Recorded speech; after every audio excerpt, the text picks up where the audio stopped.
Okay, very warm welcome to everybody, especially our overseas guests for the Global Humanities Network. It is, of course, my great pleasure to introduce Dr. Tristram Hunt, which I will do in a second, but I just wanted to, before I do that, I thought I should take the moment to sort of tell our other guests what the Global Humanities Network is, without taking too much time.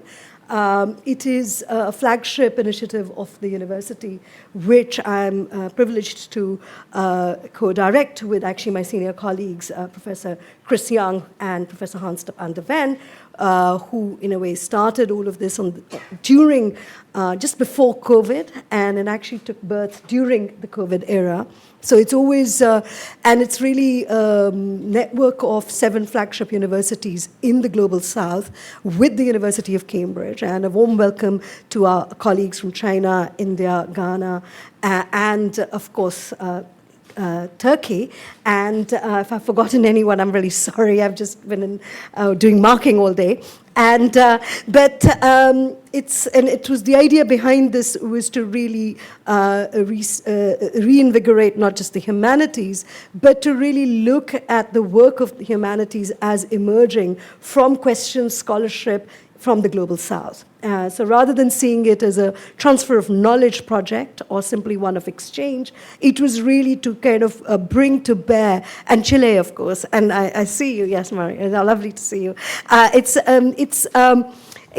To really sort of look at the questions that emerge from the scholarship and expertise and and experiences of the Global South and its universities in relationship also to Cambridge. And in that sense, it's a fairly horizontal network rather than one which sort of centers on Cambridge and is interested in, and I think we've already succeeded in a very short period of time in instituting a massive global mobility program for our faculty, but also a summer school, a series with Cambridge University Press, thanks to Alex Wright of CUP here, and also indeed to have not just symposia, but to think of now an integrated master's program, which will be going on stream next year. So a lot done despite COVID, and perhaps because of COVID, we could have all these intense conversations. And every other year we meet in person, and this is the occasion we are meeting, and this is the public end of those proceedings. And it is an absolute privilege and honor to introduce Dr. Tristram Hunt, a longtime friend and interlocutor of ideas of mine, but also I think easily one of the best known names in Britain and beyond, certainly in the English-speaking world, who has done much to actually center the work of creative arts, as well as the humanities, and above all, the field of history, into public conversation in his many roles over his rather stunning career. He's currently the director of the Victoria and Albert Museum at South Kensington, which he took up nearly a decade ago. Followed with that was, as it were, preceded by a stellar career in Labour Party politics, and he left as Shadow Education Secretary under Ed Miliband and made the jump, while he also represented Stoke-on-Trent, a constituency known for, of course, potteries and, of course, also deindustrialization in Britain. But also a very, very important broadcaster and someone who has fronted and anchored a large number of very influential series both on radio and television, but a number of sort of hits in terms of books, Building Jerusalem, then of course his biography of Frederick Engels, the frock-coated communist, then the 10 Cities That Made Empire, and he's currently writing a book on 10 objects in the V&A and their relationship to empire and decolonization. So today he will speak to us on decolonization at the V&A, site of conscience or a repository of knowledge. Please join me in welcoming Dr. Hunt.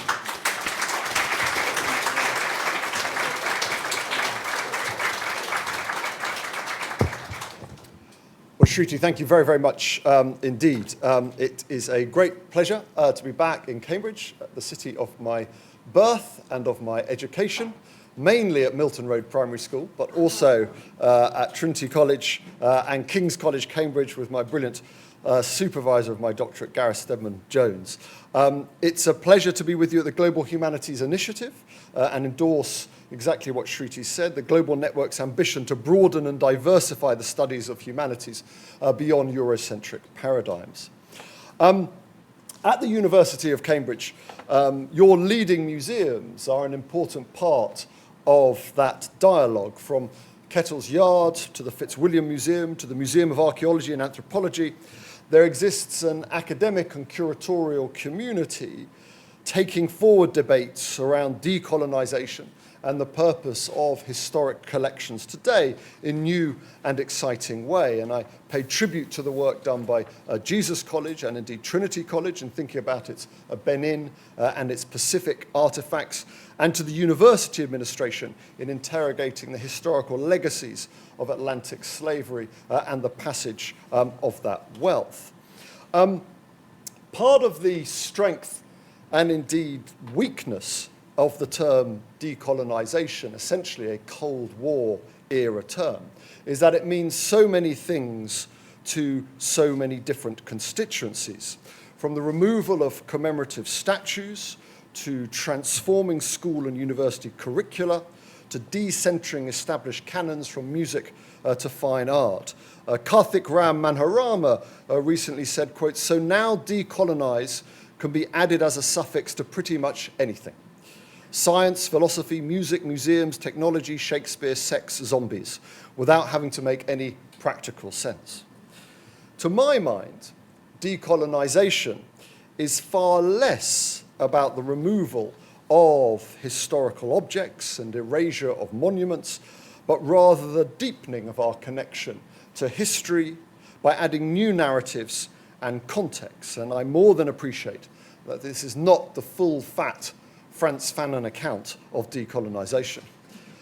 However, the question facing museums like the Victoria and Albert Museum and others with collections intimately connected to the history and depredations of modern European empires, although interestingly, we all seem less concerned by the misdeeds of the Ming, Ashanti, Ottoman, Mughal, Safavid empires, is whether we, through interpretation, acquisition, community engagement, should seek to become, as Shruti said in the title, less repositories of knowledge and understanding and more sites of transitional justice, holding objects to account for their place within the imperial story, and, as the curator and art historian Naiman Ahuja puts it, thereby, quotes, articulate historical wrongs and offer a space of mediation for society to reach a state of acceptance.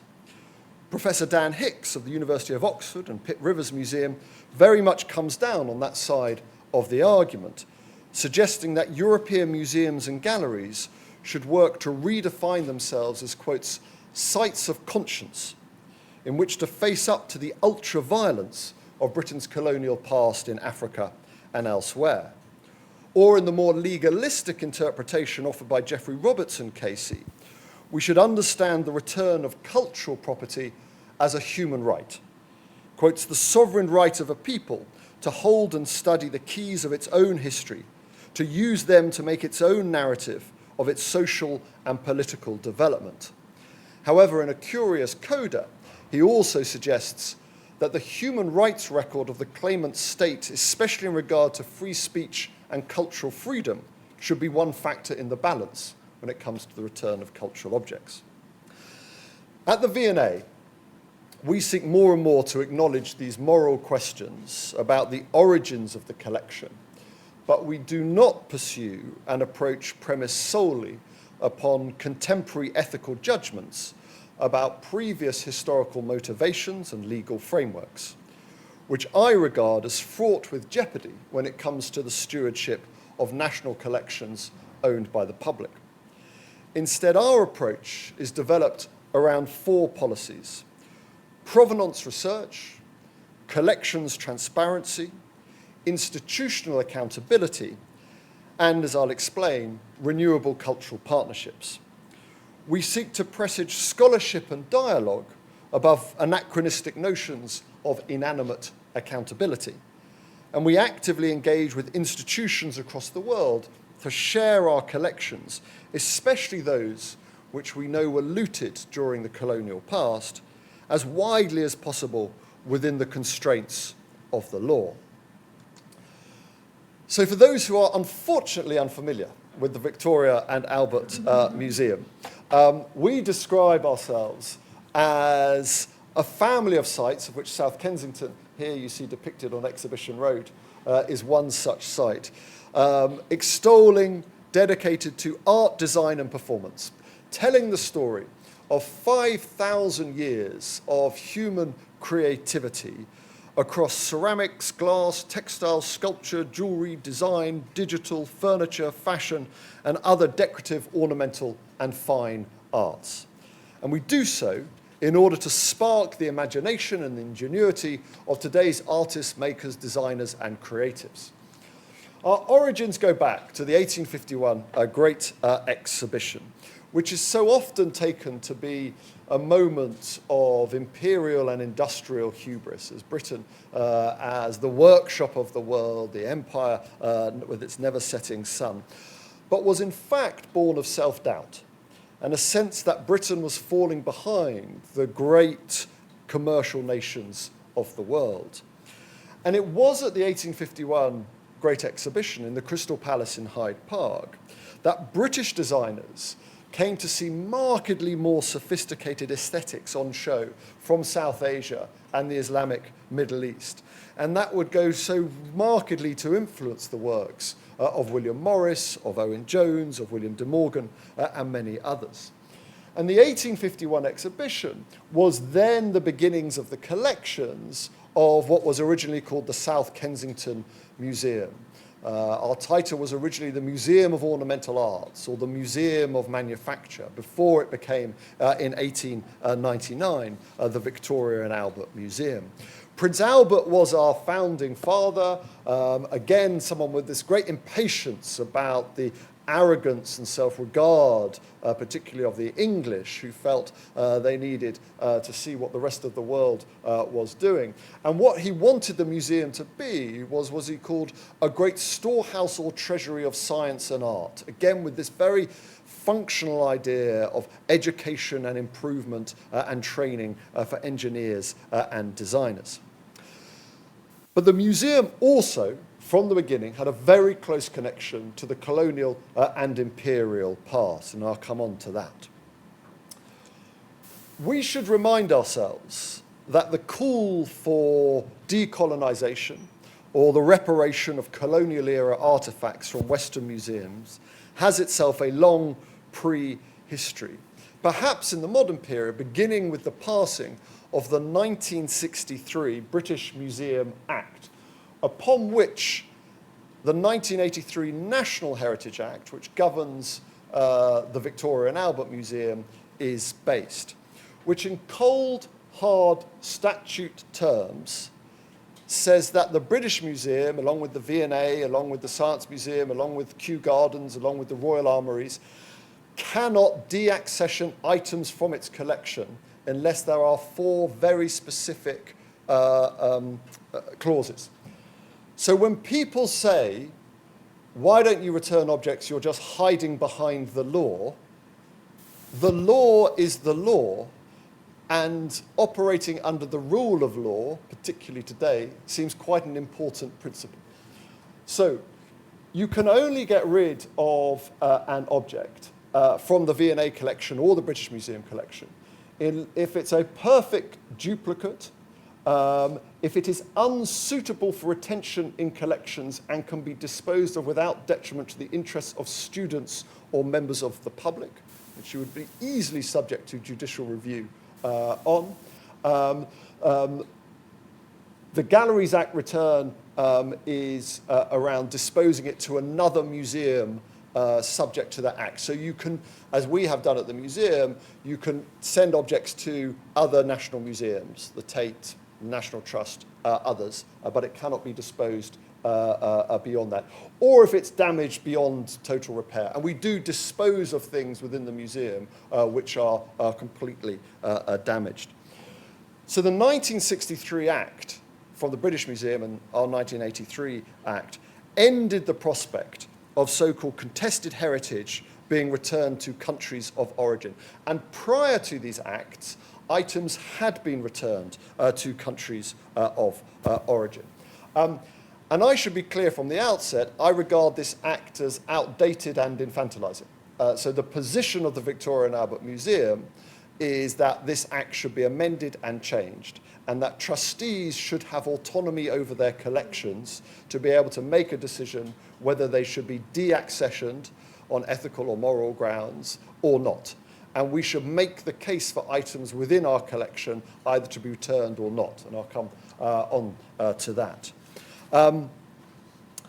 Indignant about the absolutism of the 1963 British Museum Act. And we should also say that the motives for this act were not all bad. The motives for the act were to prevent directors of museums, as they had done in the past, getting rid of unfashionable items, which, guess what, in 30 or 40 years' time, people wanted to see, and they had actually been removed. At the V&A, we were demolishing plaster casts of South Asian temples in the 1960s and 70s because no one thought they were of worth.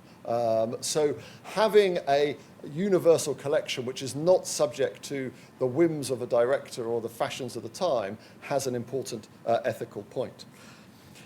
But there was indignation about the absolutism of the 1963 British Museum Act, and civil society across Europe and Africa started to make the case for the repatriation of plundered artifacts, culminating in the 1969 Pan-African Cultural Manifesto, which stated, quotes, "The preservation of culture prevented the African peoples from becoming peoples without a soul and without a history. For this reason, Africa takes such care and attaches such value to the recovery of its cultural heritage, to the defense of its personality, and to the flourishing of new branches of its culture." And the ensuing years, the early 1970s, saw multiple demands for the restitution of cultural artifacts held in Western museums from governments in Ghana, Nigeria, Ethiopia, Egypt, and then famously in time, Greece. In 1978, the issue resurfaced at an intergovernment level at UNESCO, when Armando Matambao, the Director General of UNESCO, delivered his plea for the restitution of an irreplaceable cultural heritage to those who created it. And Mbao called on museums that possess the most important collections to share generously the objects in their keeping with the countries which created them and which sometimes no longer possess a single example. And he went on to call for long-term loans, for deposits, for sales and donations to encourage a fairer international exchange of cultural property. And then most recently, the baton was taken up by an unlikely figure. "I am from a generation of the French people for whom the crimes of European colonialism are undeniable and make up a part of our history," announced President Emmanuel Macron, arguably concerned about both rising Chinese and declining French influence in West Africa, to a crowded lecture theatre in Burkina Faso in November 2017. He continued, "I cannot accept that a large part of cultural heritage from several African countries is in France. In the next 5 years, which we've exceeded, I want the conditions to be created for the temporary or permanent restitution of African patrimony to Africa." Since then, we've had the publication of the 2018 Savoy-Sarr report into the collections in French museums acquired during the colonial period, which urged the restitution, quotes, "in a swift and thorough manner, without any supplementary research regarding their provenance or origins, of any objects taken by force or presumed to be acquired through inequitable conditions by the army, scientific explorers, or administrators during the French colonial period in Africa from the late 19th century to 1960. Essentially anything without a kind of fully agreed receipt between the late 19th century and 1960 should be returned, according to the Savoy-Sarr report. In its aftermath, 26 items have been returned from French museums. In 2019, Germany's 16 state cultural ministries agreed to work with museums on a set of guidelines for the return of objects taken from former colonies. And in July 2023, following advice from the Advisory Committee on the Return of Cultural Artifacts from Colonial Contexts, the Dutch returned 478 items to Sri Lanka and Indonesia, including, most famously, this wonderful cannon, the ruby-inlaid Cannon of Kandy, dating from 1745. People sometimes think that the UK is not part of this conversation. In fact, museums across the UK, I would say, have been more proactive in this area than many on the European continent. And organisations that have repatriated items include the Horniman Museum in South London, which most brilliantly repatriated items, Benin to Nigeria, but then had them back on loan in the same case with different labelling in a kind of moment of transubstantiation. So the ownership legally changed, the object didn't move. The University of Aberdeen, the University of Cambridge, Royal Albert Memorial Museum Exeter, Manchester Museum, National Museum Scotland, which rematriated this memorial pole to the Nsaga people of the Nass Valley, British Columbia. So this is an active area, both on the continent and in the UK, with differing approaches. So how at the V&A are we approaching this debate? And I want to look at 3 examples of looted objects within the V&A with contested ownership, and then think more broadly about decolonisation as a kind of theme within the museum. So as I suggested, the Victoria and Albert Museum has this history connected to the Great Exhibition of 1851, but it also has a longer colonial and imperial history connected to the East India Company. The psychology of collecting was intimately connected to the psychology of colonialism. And the East India Company repository was the vehicle for riches taken by the East India Company and put back on show in London, originally in Leadenhall Street. And then you can see a depiction of people visiting what became known as the India Museum. After the 1857 India uprising and the termination of the East India Company, the collection was then dispersed to the British Museum, to the Naturalist Museum, and to the South Kensington Museum. So 19,000 objects came in 1878 from the East India Company repository to what would be the Victoria and Albert Museum. So at the heart of our collection is an incredibly extensive array of South Asian material. One of the star objects, which you can see here in this depiction of the East India Company Museum, is, of course, Tipu's tiger, known as the man-tiger organ. The object was commissioned and made for Tipu Sultan, the great Muslim ruler of Mysore, who said he'd rather live 2 days as a tiger than 200 years as a sheep. And he beat off over many years Wellesley and the British Army and East India Company forces. And we think he commissioned this for his children who had been taken hostage by the British as a symbol of resistance. Because what the man-tiger organ does is when you wind it up, inside of it is an organ, and you hear the tiger growling, and you hear the British officer who's having his neck ripped open scream in pain as he raises his arm up and down as a remarkable automaton. And in many senses, it's a sort of story of, you know, Indian, British, French design, because it's made by Indian craftsmen, it depicts a British officer, but we think the internal musical organ was made by the French, because Citoyen Tipu was in allegiance with the French as he fought the British. So this is a kind of power play in a single object. So when the British finally beat Tipu Sultan at the storming of Seringapatam in 1799, they stormed the fortress and sort of started on this kind of epic 3 days of looting, and they come across the man tiger in the library, and they acquire it and they bring it back to London. And again, this object changes meaning. What was a symbol of resistance against the British is then captured and put on show in London as a symbol of British pride. But remember, this was looting, not stealing. And there was a strong understanding in the British military and political mind of the ethical difference between disreputable acts of theft on the battlefield and the legally acquired spoils of war, loot, from the Hindi or Sanskrit word, loot.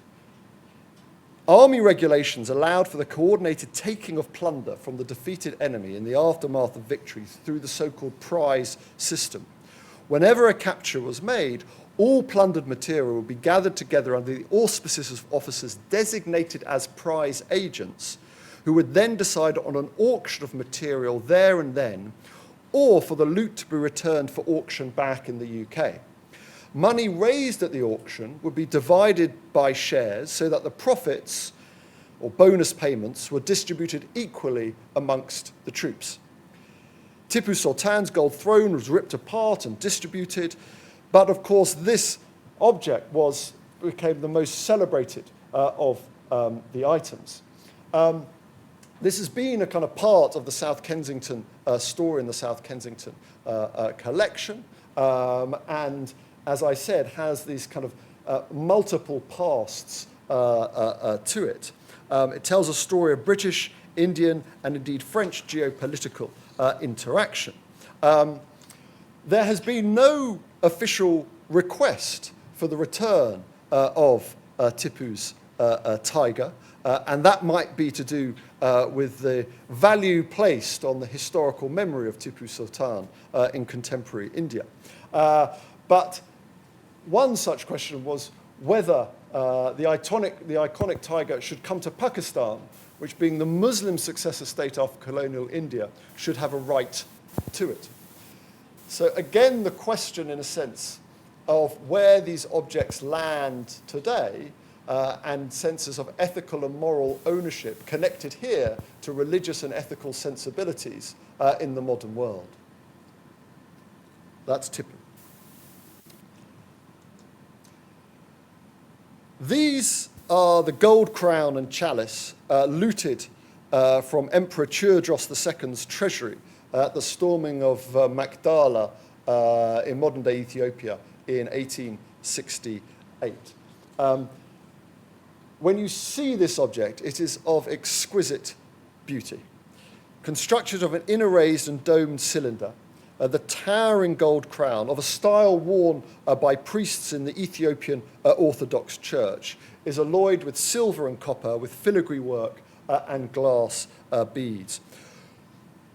The green fabric, which is still underneath it, I mean, decayed, but, still there, divides the embossed tiers, while the two lower tiers display images of the 12 apostles, and on the top section are the 4 evangelists.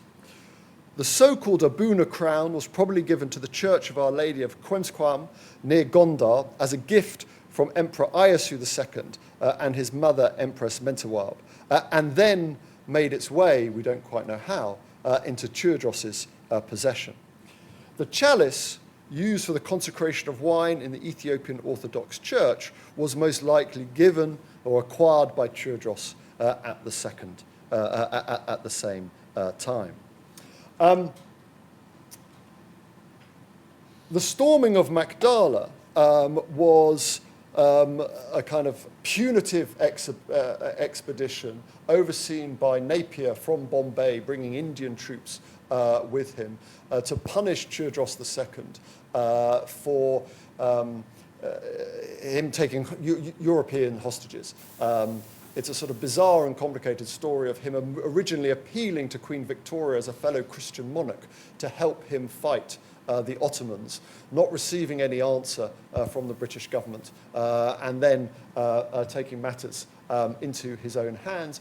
But really, this was about the British securing East African trade routes and not allowing Tewodros to get away with this kind of assault on British and European citizens. A hugely successful campaign in military terms, the storming of Magdala, and in the aftermath, as was the practice, once again a period of looting overseen by the prize auction committee. This time, the expedition had a curator with them. Fearing the worst from the soldiery and seeing what had happened at Seringapatam and elsewhere, the British Museum sent Richard Rivington Holmes, with them on the expedition to ensure that the soldiers didn't steal the best stuff or try and sell it off themselves, and to have a kind of curatorial eye on the looting and acquisition process. After the fortress had been stormed, Holmes encountered a soldier carrying what he recognised, quotes, as some articles evidently of value, namely the chalice and the golden crown, which he then acquired for the prize pot and placed up for auction. The loot taken from Magdala was vast, transloaded onto 15 elephants, 200 mules, then taken back. Actually, the camel train was attacked during the journey back. But the crown and chalice serve as a helpful reminder that even though I talked about a prehistory beginning in 1963, right from the moment of these objects landing in London, there was a debate about the ethical and moral significance of the acquisition and the repatriation of items uprooted by military violence. Surprisingly enough, by General Napier himself, who had led the campaign, who argued that the crown and chalice should only remain in Britain until an opportunity arose for them to be restored. By this he meant, quotes, when a government was established in Abyssinia with some prospect of stability, and which by its possession of the crown and chalice would come to be regarded, quotes, as the rightful rulers of the empire. Prime Minister William Gladstone described Napier's suggestion that these articles should be held in deposit till they could be returned to Abyssinia as, quotes, a rather painful confession, because if they ought to be returned, it seemed to follow that they ought not to have been brought from Abyssinia. So that was the argument around restitution made in 1873, immediately after the objects had come into the possession of the South Kensington Museum. And here is his quote from the House of Commons, deeply lamenting and that the sake of all concerned, these articles should be returned. And with that, there's a story of sort of Christian affiliation to Abyssinia, and the notion that you, in a sense, you wouldn't take from these Christian people and these Christian empires. In the end, the Exchequer grudgingly agreed to pay the army for the crown and chalice, but in a rebuke to the British Museum's curator, they sent the objects to the South Kensington Museum. In South Kensington, the crown and gold chalice were put on display in a manner that served a dual purpose. First of all, given that we are a museum of art and design, encouraging designers and artists of tomorrow, they were put on display to serve as an encyclopedia of materials and techniques for the benefit of the British public. But they also served as trophies of war. They were also displayed as war trophies, reminding us that the circumstances in which they'd come to the museum were in principle considered entirely acceptable at the time, as well as unacceptable. So acquired under the terms of the laws of war as the British Army understood it, and entering the museum in that context. On the 150th anniversary of the storming of Magdala in 2018, we put on a display in the museum thinking about the place of Magdala within British imperial history and also the nature of these collections. And we put Gladstone's quote up. We put Gladstone's quote up, explaining how from the beginning this was an area of controversy. We also had accompanying commentary from Ethiopian and Rastafarian representatives and had loans from other museums with these collections. The culture minister, the then culture minister, Dr. Hirat Kassor, visited the V&A in March 2019 to see the Magdala exhibition, and she declared the objects, quote, a fundamental part of the existential fabric of Ethiopia and its people, and underscored the government's desire for their repatriation.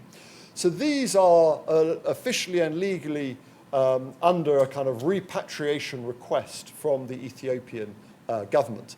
And prior to 1983, it would have been legally acceptable for the V&A to return those. And indeed, during the course of the 20th century, both the royal family and the V&A had returned items to Ethiopia from Magdala.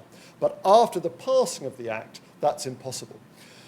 So I suggested we should set up what I call a Renewable Cultural Partnership, which is essentially a long-term loan alongside a program of curatorial and conservation exchange and knowledge sharing. And the Ethiopian government, for perfectly understandable political reasons, took the view that, you know, you offering to lend us stuff you stole from us wasn't politically viable. And so we've reached a kind of impasse with these objects at the moment in terms of where they can be. So they're on display in the museum. We explain transparently the history of them and the kind of contested account of their ownership and provenance. My third example connects to the Ashanti Crown regalia, which has a different outcome in terms of where we've got to, arguably more productive. In 1874, curators from the South Kensington Museum went to an auction at the Crown Jewellers Jarrard's, where items looted from the British military campaign against the Asantehene in Kumasi were sold. This depiction is a depiction of the kind of the immediate aftermath of the looting, with the auction of material in Elmina Fort. But these are the items on the right, the Soul Washer's badge, another, which were acquired by the Victoria and Albert Museum at auction in 1874. So they came from the Third Anglo-Ashanti War, spearheaded by Sir Garnet Wolseley, the kind of Colonel Kurtz of late Victorian violence. He doesn't miss a single battle from 1860 to about 1900. It's absolutely remarkable. This was another punitive expedition, essentially to punish and seize control of the kind of post-slavery trading options along the Gold Coast, and to push back the Ashanti Empire and to allow the British to have economic control in the area. The punitive raid was itself, again, a successful military expedition done, overseen by Garnet Wolseley. And then in the aftermath, once again, there was organised looting. And there is, actually in the Fourth Anglo-Ashanti War, there's this remarkable diary entry by Robert Baden-Powell about, in the aftermath of more looting then, he says how joyous it was not to have a single act of theft in the organisation of it. And then they burnt Kumasi. The theft of the gold was not only about financial recompense and acquisition, it was also about removing the symbols of authority from the Asantehene. It was about undermining their ability to govern to have the political legitimacy to govern. When these items arrived in the museum, their provenance was recorded, and again, for the Victoria and Albert Museum, there was this kind of bifurcation between extolling the incredible skill of the Ashanti goldsmithing traditions and also foregrounding them as trophies of war.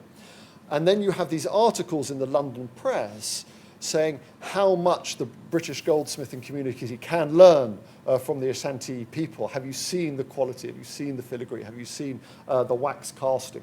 And so, again, it was a sort of account of the craftsmanship and design alongside the imperial and colonial history. With both the Magdala and the Ashanti collection, which to my mind there's a very strong case for returning to the countries of origin, our policy at the museum is, given our legal inability to deaccession items, is to build, as I said, renewable cultural partnerships. These involve the long-term loan of the artifacts to source nations and building around them programs of conservation, curatorial exchange, knowledge sharing, and partnership.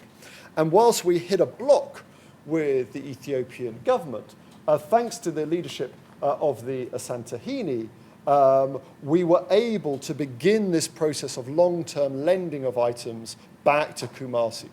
So these are now on show in Kumasi for the first time since they were looted in 1874. And they're alongside material, I have to say, much more impressive material from the British Museum, which are also on loan there, alongside restituted items from the Fowler Museum in Los Angeles, who had no legal barrier to the full repatriation of objects. So you do have this wonderful exhibition on show at the Mancha Palace Museum. And the Asantehene has not given up his legal or moral claim for the full return of the objects, but on the 150th anniversary of Kumasi, on his silver jubilee, on the centenary of the return of the last Asantehene from the Seychelles, wanted this display, and the numbers visiting these artifacts, the numbers going to the museum, the numbers studying this history has increased markedly since this exhibition opened. And it's split opinion. So on the one hand, some believed the partnership to be an attack on British history and a looting of museums in Britain by lending this material to Kumasi. On the other hand, as you can see, some decried the loan rather than the permanent legal restitution as an offensive reminder and a kind of imperial colonial response rather than the full kind of proper legal return of the item. All of which brings us to a crucial exception to the rule. In the mid-1990s, after the fall of the Iron Curtain and under political pressure from descendants and survivors of victims of the Holocaust, the Clinton administration turned its attention to private property that had not been recovered after the Second World War. When Nazi loot was discovered not only in lots of American museums, but in lots of British museums, the government decided to introduce a crucial amendment, the 2009 Holocaust Return of Cultural Property Act, overturning the deaccession rule. And so in these particular cases, enabling museums to restitute such items. So when it can be shown that an object was the result of Nazi loot, a Nazi theft, or the forced sale was as a result of Nazi pressure, then you can go to the Spoliation Advisory Panel and ask for the return of these objects to a member of the family.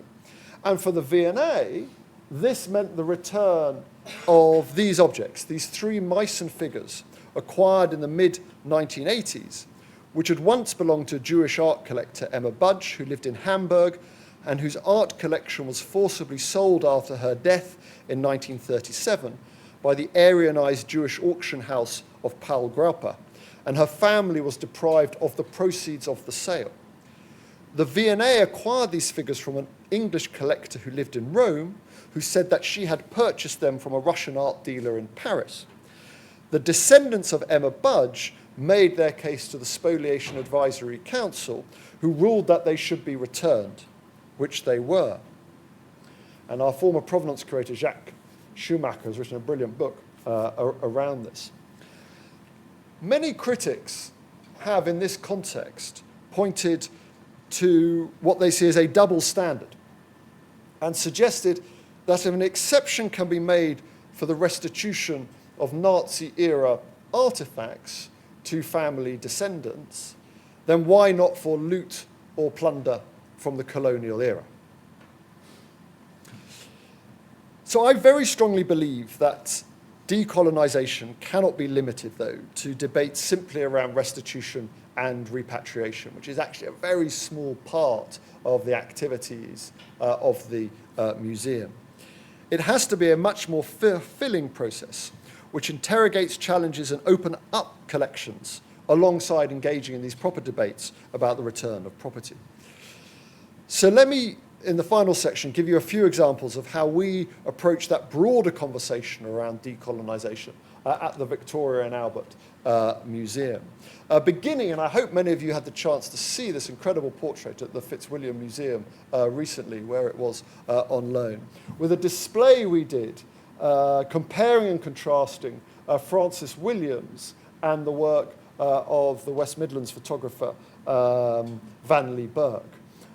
It's a rather dark image, but this incredible self-portrait of Francis Williams, 18th century Jamaican scholar, was in a very V&A way first acquired because I think you really can't see it, but there's a very good mahogany table, and the V&A thought that was the most interesting element of this portrait. Instead, it's this fascinating self-depiction of Francis Williams as this liminal Atlantic figure between the Caribbean and the UK, with the book open at the Principia, with Halley's Comet in the background, but with Spanish Town out of the window. And there's a brilliant essay by Farah Debois in the London Review of Books, kind of analysing this incredible this Enlightenment portrait. And we did a display then looking at the photography of Vanley Burke, of Caribbean heritage, and his exploration of being between the Caribbean and the UK through a very vernacular tradition of portraiture of allotments of churches, of houses, of everyday life of the Caribbean diaspora in the Black Country. And it was a way of opening up our collections, hopefully in a new and interesting way, which was both historically sound and also with contemporary relevance. Another component I'd point to was our really successful Africa Fashion exhibition, a compelling and deeply scholarly account of the fashion scene across Africa, beginning in the post-independence era and continuing up to contemporary designs. Told from multiple and varied African perspectives, the exhibition gave a platform to fashion creatives, to designers, photographers, stylists, and models from Morocco to Senegal to Kenya. It also held two historical realities in tandem. First, that colonization was brutal, but in the words of curator Christine Czekinska, quotes, it also set in motion new possibilities, new cultural expressions. The ways of thinking and being of Europeans, as well as Africans, were irreversibly changed by these colonial encounters.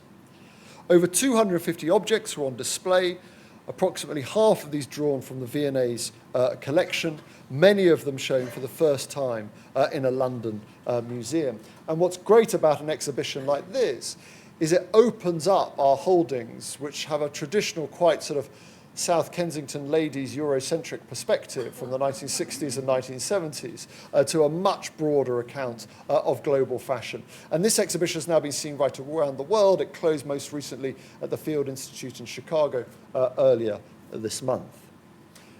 Another major exhibition was Tropical Modernism, Architecture and Independence, which examined the distinctive architecture of tropical modernism, a style of Western export initially developed by British architectural duo James Drew and Maxwell Fry that dominated British colonies and former colonies, especially Ghana and India from the 1940s to the 1960s.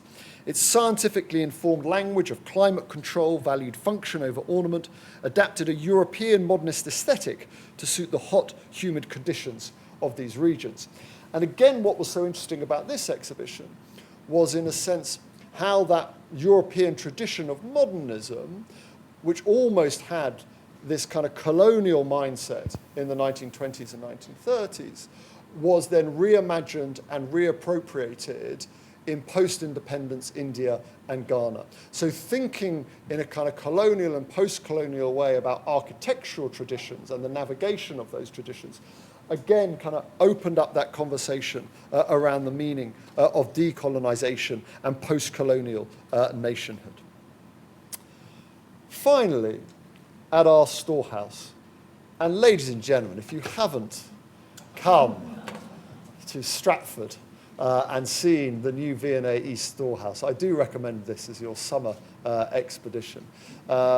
This is the greatest cabinet of curiosities, the most wonderful walk-in Wunderkammer you will ever experience. The reserve collection of the Victoria and Albert Museum is on display. This is your collection. This is the public's objects, and now you can go and see everything that is not on display in the South Kensington galleries in this immersive experience. From Robin Hood Gardens to a 15th century Spanish ceiling to a Frankfurt kitchen to the full array of our collections. But beneath that floor here is the final object I want to talk about, which is this phenomenal object. Which are 5 columns from the veranda of the Red Fort in Agra, built in the 1630s as the Taj Mahal was being built over the river, a kind of exquisite display of Mughal design and styling and the kind of garden of heaven here on earth. It fell into disrepair in the mid-19th century. The columns were buried. They were dug up by British officers in the 1880s, and they were sent to London for the 1886 Colonial and Indian exhibition in South Kensington. They were then on display in the India Museum until 1957. And have not been seen since. They've actually been in deep storage in a nuclear bunker in Wiltshire. And the opening of the storehouse allowed us this opportunity to restore them and bring them back to life. And we do so in an area of London which is minority white. This is a majority ethnic area of the UK, and 40% of residents in the accompanying boroughs of Tower Hamlets and Newham describe themselves of South Asian descent. So here we have these objects back on display in a part of London with a very different heritage and a very different demography. And again, that argument around the power of objects in different settings, particularly in an era of multiculturalism and large diaspora communities, takes on, I think, a different edge.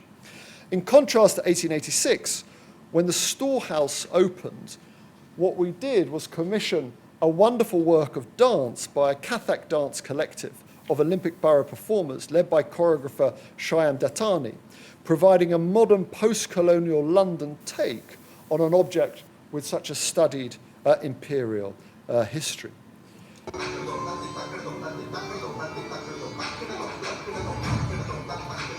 And so this film is on display in the gallery next to where the colonnade is displayed as well, as a contemporary response to the columns.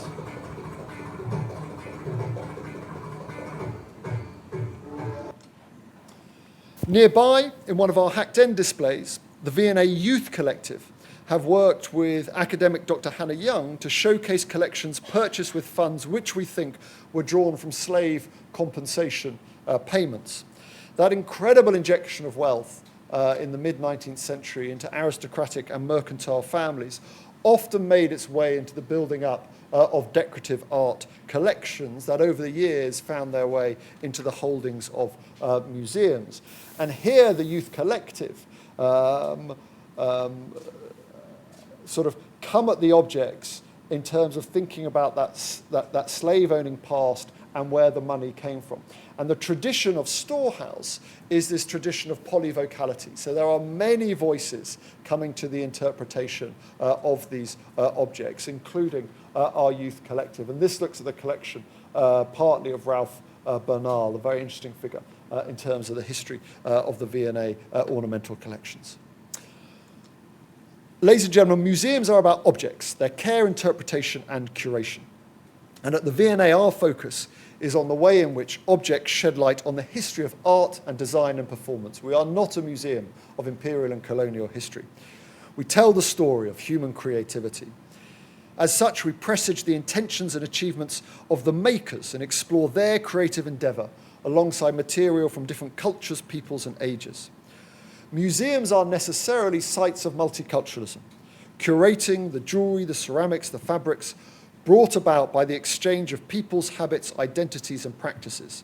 We are places of cultural appreciation and cultural appropriation, of hybridity and accretion. James Kuno made the case for world collections in his book, Museum Matters. He wrote, "Without encyclopedic museums, one risks a hardening of views about one's own particular culture as being pure, essential, and organic. The collective political risk of not having encyclopedic museums is that culture becomes fixed national culture.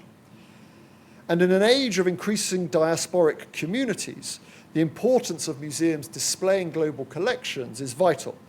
As Kwame Anthony Appiah has written, the counter-cosmopolitan critics of encyclopedic museums, he writes, by conflating universality with imperialism, would make these institutions more parochial, less humanly expansive, less diverse, all in the name of an incoherent and parochial concept of cultural property. What is more, because for thousands of years empire was the natural state of government for humankind, museums necessarily display the products of imperialism. Indeed, as Edward Said once wrote, partly because of empire, all cultures are involved in one another. None is single and pure. All are hybrid, heterogeneous, extraordinarily differentiated, and unmonolithic. In the face of populism and chauvinism, as well as at the extreme, sometimes Maoist calls to decolonize now, museums have the knowledge and capacity to explain these complex and challenging pasts. We stand up to the narrowing of political discourse threatened by algorithmic digital echo chambers with displays of serendipity and of beauty. Museums are trusted because we do not define ourselves as sites of transitional justice, relitigating the crimes of history. Our role must be to provide a civic space that helps both to situate contemporary concerns within broader histories and also, through the scholarly and challenging displays of material culture, to move beyond the limitations of prescribed identities. But we must do so with a frank understanding of the museum's own history, both its place within Enlightenment or colonial practices, with their implicit racial and racist assumptions, and the manner in which collections were acquired and displayed. To decolonize the V&A, if this is understood as to remove the colonial from the museum, makes little sense when an imperial history is so rooted within the fabric and the collections. So what we can do and what we should do, and I hope what we are doing, is to interrogate, challenge, and understand those histories and our objects' provenance much more concertedly to create an intellectually rigorous, accountable, and truly accessible museum. Thank you. Okay, thank you so much, Tristram. May I start at the very end, which is to say that collections and museums are, by definition, imperial. I mean, colonialism is what brings this kind of museum to the world. You do not associate it with, say, the Mughal Empire or other imperial, polities in the past. So it is specific to Western, global empires of the 18th and 19th century. And so the question really is, and that story was always told as not merely a civilizational, but as a story of the West. That this is, this is what the history and culture of the West looks like in relation to collections from elsewhere, right? So you began to sort of unpack that towards the end to say what that story could be now, given that, of course, restitution is not the only agenda of a museum or the objects itself. I'm going to come to ownership in a second. But so my first question to you really is to sort of, is it merely civic? I mean, if it's not a conscience of, if it's not conscience keeper, is the museum today meant to be a site of, as it were, citizenship, which is what you ended up with? Or rather, that actually it is impossible now to tell a grand narrative via a museum precisely because of decolonization, which is to say, what is a story that now a World Historical Museum, such as the V&A, can tell?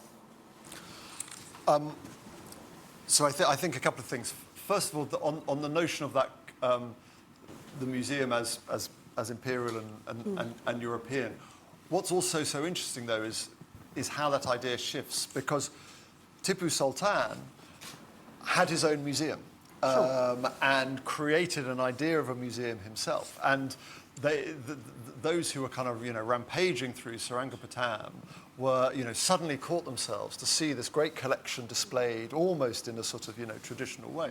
And similarly, you read accounts of the storming in Kumasi of this Santahini, and he himself had built a museum modelled on the British Museum. Sure. So there's this kind of interesting conversation about where global. it goes global, where that goes. My view as the sort of director of the museum is that I go back to this rather wonderful figure, Gottfried Semper, who was the architect of the Vienna Opera House, of the Dresden Opera House in Vienna. He was a refugee from 1848. He finds refuge with Prince Albert. And he describes museums as the true teachers of a free people. And so this notion that during the course of the 19th century, with democratization, you would, as it were, have to educate your future masters. So museums as places of citizenship, to me, is profoundly important, particularly today with all the kind of, as it were, the political division and the chauvinism and the nationalism. So museums as places of citizenship in a kind of almost in an Enlightenment way does seem to me an important calling as to what we should do. But you also have to understand that not every museum has to do everything. So we are a museum at the V&A of art and design and performance, which is different to the British Museum, telling a story of civilizations. It's different to the National Gallery, which is a place for kind of sublime wonder in art. So, as it were, museums shouldn't over-worry about doing everything, but I think this role we have about teaching art and design and encouraging it, but also citizenship, is important and is more important now. And I don't think I think calls for decolonisation sometimes kind of like stop people in their tracks and they can't think about anything or do anything. Actually, you can still do this important work. Yeah, I mean, that point being that actually the kind of decolonization that you are referring to is the kind of stuff that happens, say, about 8 to 10 years ago, where, also restitution debates come. So, I mean, this is not the decolonization of actual nation states. And it actually bizarrely or tellingly coincides with the consensus for globalization going down. Which is to say that, the consensus for a global life, globalization, no longer exists within the rise of neo-nationalism across the world. So this is kind of really the tension for a museum. It's not simply about the British Museum. I'm aware that you're not a civilizational museum of that variety. But really, is it just specific to London that this story in a museum can actually only take place because London already is a global city and can attract that? Will we be able to have this sort of a conversation, this sort of a collection, say in Shanghai or say in Abu Dhabi? Or would it look different? Yeah. Again, I think that's it. The debates are very different, and again, in the kind of sometimes in the press, partly because the conversations around the Parthenon sculptures in the British Museum, the British are presented as sort of slightly kind of behind the curve in this conversation. Actually, you go around the world, and the conversations here and debates around collections, I would say, are far in advance of most other nations when it comes to thinking about the provenance and decolonisation and accountability. London has a particularity, and diasporic communities within London make it different. The Horniman example is such an interesting and fascinating example because the Nigerian diasporic community in South London, on the one hand, had this great pride in seeing the Benin material on show in the local museum, but this great sort of sense it shouldn't have been looted and stolen and put on display there. And particularly the young people, and particularly school children, they're absolutely kind of clear. It was just like, why are we even discussing this? And so the kind of the deal that very great director Nick Merriman did of transposing legal title and then retaining objects on show meant that everyone sort of felt better, that there was pride in the fact that these were on show and you could show your community these great works of art, but also a sense that the injustice had been dealt with and the items stayed the same. So London, with all its diasporic communities and the sophistication of those conversations, does make it different, I think, in our museums relative to others. Right. A final question, and before opening up, I mean, it's one of the interesting things about actually the London museums is that quite apart from the star objects, which are imperial and actually also sources of national pride, but are now decontextualized, but sitting in London, say the Red Fort, the pillars of the Red Fort, is actually the kind of objects precisely like Tipu's tiger, which cannot be owned by the new nations. The Mughal Empire doesn't sort of sit neatly with the successor states, despite what the Pakistani journalists may have said. So do you think that there is actually a sort of a different kind of duty almost now on museums to actually highlight not these prized items of national valor and association, whether it's the Peacock Throne or, you could think of many such, but you could also see that there's a kind of other repository in these museums which can now not be fitted into, say, particularly South Asian museums. I'm thinking about the Sikh legacy, for instance, but also the Mughal one, which is bizarrely unowned between India and Pakistan, and also precisely because it comes via the Ottoman Empire to a lot of these museums as well. So I'm wondering what happens to those objects which are not even part of, as it were, the restitution debate, because they are, they don't belong anywhere. And absolutely, and that is in a sense the case for museums, and make it. A very good example is we have material looted in the young husband expeditions in Tibet in the early 1900s, and there was a kind of campaign for a while. This material should be sent back.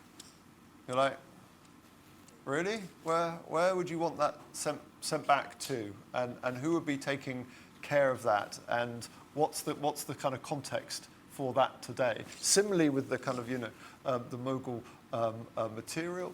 But also, again, in West Africa at the moment, this fascinating dispute, again with the Benin material. On the one hand, should this be returned to the Oba? Should this be returned to the royal household from which it was taken, and there should be ownership there?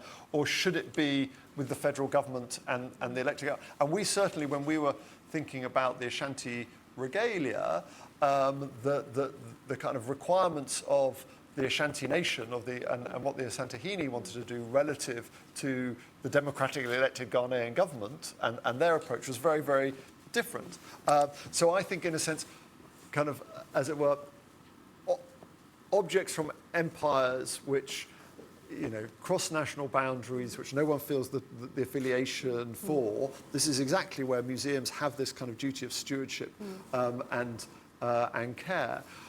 But also, it's that point about what politicians do in terms of who is important from history. I mean, Tewodros II in Ethiopia is a very, very powerful figure now. But I can tell you, Mengistu and the Marxists were not totally keen on Tewodros. And so this figure within the past didn't then have that level of kind of importance to the national story as it does now. Thank you. Okay, let's open it up for some general questions. Yes, yes.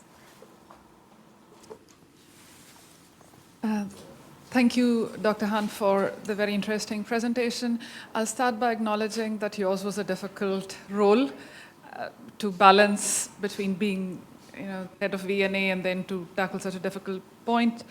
I did feel, however, that towards the end, as you were concluding, you made a very poetic statement about museums helping cultures not become too nationalist and too focused on themselves, and museums help us contextualize. And for a second, the ending sounded really nice to me till I reflected on what's really happening in the country. And I thought to myself, if museums could have been a tool for making societies tolerant, then surely the way we are blessed in UK, we should be the most tolerant country in the world. However, Brexit and the rise of reform and all the other stuff shows us that we are moving in the opposite direction. And so apart from this very romantic notion of being places of inculcating tolerance, is there any empirical evidence that museums are really relevant in today's debate? Or are they places where anyway the left liberal people go and write beautiful books and poetry about it, but the majority of the population does not visit them, they are irrelevant for them, and therefore this claim is perhaps not borne out by actual events in the world? Slightly confused by that idea, keen to hear your thoughts. Yeah, thank you. I mean, you're right in some ways,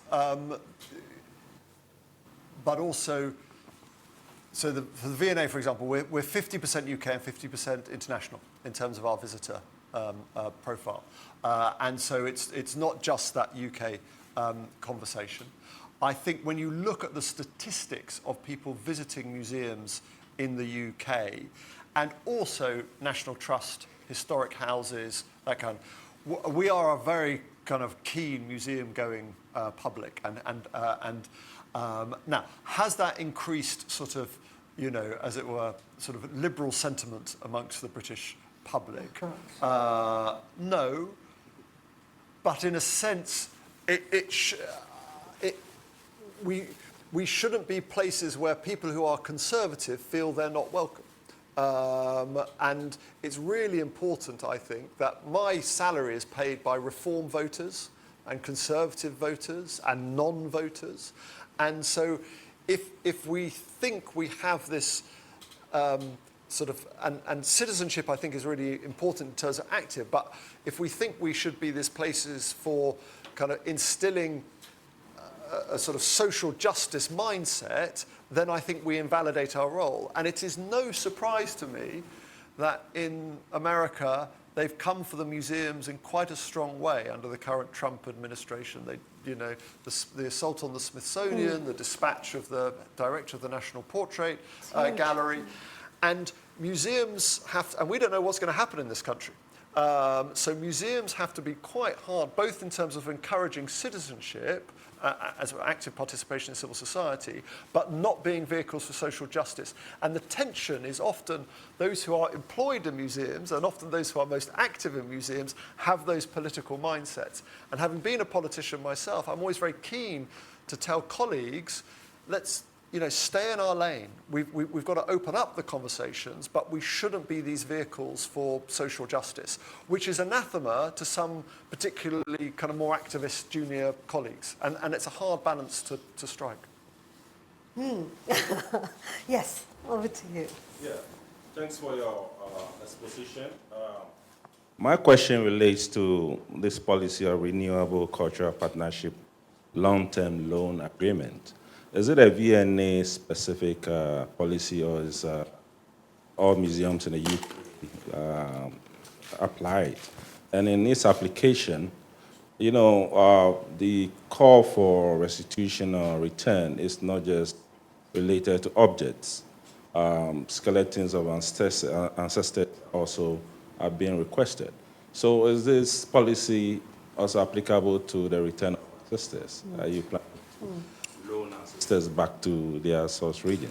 Sorry, I should have mentioned that. That is the other, because we don't really have extensive human remains in the V&A. That is the other exception to the rule. Human remains can be deaccessioned from collections. So human remains can be returned, and a lot of remains have been rightly returned. And really, we followed on from America in terms of the return of Native American remains to their communities. So that's kind of rightly in place and happened. But again, it's very interesting when you think of really ancient human remains, as it were, them going back to a modern nation state compared to what they were and where they were originally is sort of, but there's no other kind of format for it. Many institutions don't need a renewable cultural partnership because they can deaccession. So the University of Cambridge is not governed by rules around accessioning and deaccessioning. It's just the British Museum, ourselves, and about 5 or 6 other national museums. And so this is my kind of, in a sense, framing of how we can build those partnerships. And we've worked very closely with the British Museum on the work in Kumasi with the Mancha Palace. But it needs, and I completely get why it doesn't work sometimes, it needs a political willingness to accept this solution.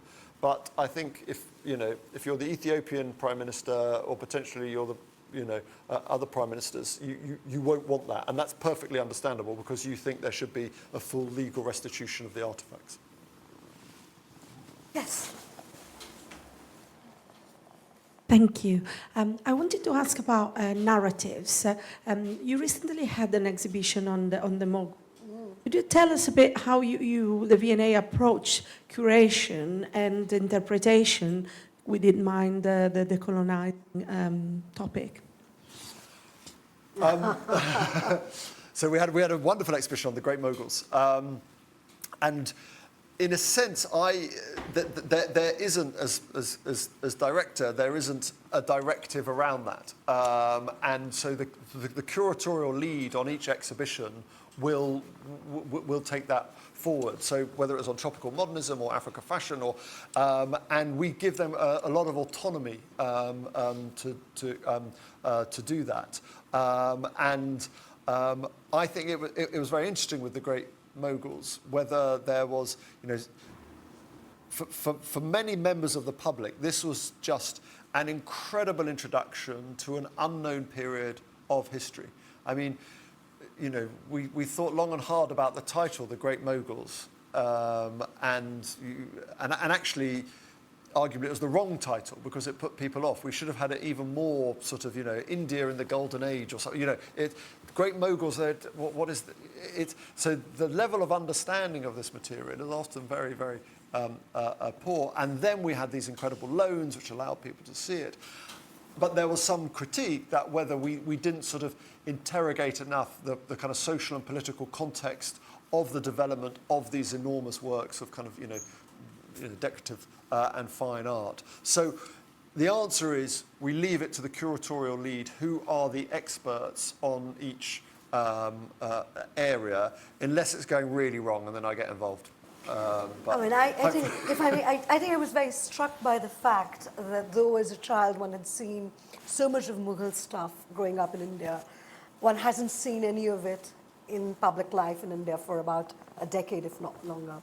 And it was interesting that it was in London that you could get the story of the Mughals for a generation. Yep. In that sense, it was out of sync with South Asian, how would I put it, political trends. So that way, I don't know whether it was planned, because obviously these things take a long time. I thought, consciously or unconsciously, this is the kind of work that, as it were, a decolonized museum can do now.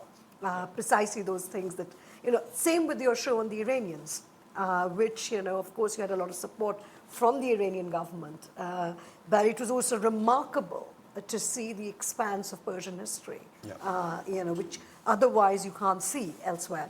Anyway, but a final round of questions, and then we shall go for drinks. Anyone here? Anyone? Yeah, Gil. Sorry, just an observation by the 1st century, and it's about the word decolonize, which means different things in different places. Because in India, the absence of Mughals from a museum collection is part and parcel of a process of decolonization, according to a very different idiolect than the one that we're taking for granted here. And that's why I want us all to return to the question that Shruti was asking about how museums in Shanghai, Abu Dhabi, but also Delhi and in Africa might be involved in very different discussions from the one we're having right now. It all depends on how we understand the fact that decolonization in Delhi would mean not including the Mughals. No, I think that's an incredible, and even the kind of conversation can feel sort of quite parochial about it. So I think that's a really, really valuable insight. But you go to kind of Louvre Abu Dhabi, and they are not concerned about this level of introspection about kind of colonial. They're just like, here is a celebration of great civilizations across time and space, all of which comes back to kind of the Gulf, and also when you think, for example, of Louvre Abu Dhabi, and then at the heart there, you're having the Delacroix and these, portraits of Napoleon and kind of, so then their notion of what is the kind of imperial and colonial past within that culture and the celebration of those civilizations, it's much less self-reflective than we are, I think. And maybe that's to our advantage, but if you speak to, hard-nosed people in our sort of foreign world and security world and intelligence world, they think this level of kind of self-introspection and kind of raking through history is not the attribute of a strong nation. And China's not doing this, and India's not doing this, and America's not doing this under Trump. So they regard this kind of as an almost sort of cultural self-flagellation, as something to have an eye upon, as something in a kind of increasingly Hobbesian world they don't like the feel of. On that note, some drinks. Thank you, Tristram.